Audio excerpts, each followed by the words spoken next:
তারা আসলে বৈষম্য দূর করতে কোঠা বিরোধী আন্দোলন, সেই কোঠা বিরোধী আন্দোলন করতে করতে তারা আসলো যে এক দফা হাসিনারকে হটানোর জন্য। কেন আসলো? আসার উদ্দেশ্য ছিল তাদের স্বার্থ ছিল। স্বার্থ হইল যখন কোঠা তাদের মুক্ত হইল, তারপরে তারা দেশের একটা জনগণের সিম্পিতি নেওয়ার জন্য বললো কি হাসিনাকে আমরা চাই না, কিন্তু তারা কিন্তু হাসিনারে হটাইতে আসে নাই।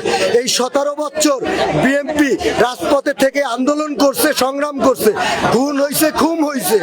আজকে তারা 2 দিন আন্দোলন করে তুমি কে আমি কে, রাজাকার রাজাকার, আজকে তুমি রাজাকারের পরিচয় দিলা। কারণ হলো যেই রাজাকারের কোলে তুমি লাফাইয়ে উঠছো, নাসিরউদ্দিন পাটোয়ারি এবং হাসনাত আব্দুল্লাহ এবং এই সার্জিস আলম, তোমরা তো রাজাকারের বাচ্চা। আসলে হাসিনা যে বলছিল আসলে তোমরা রাজাকারের বাচ্চা পরিচয় দিলা, এখন সেইটাই তোমরা পরিচয় দিলা। কেন? সেইটা কারণ হইল তোমরা যদি দেশের সভ্য জাতির এই মানুষ এবং মানুষের কাছে যদি তোমরা তোমাদের বলার কিছু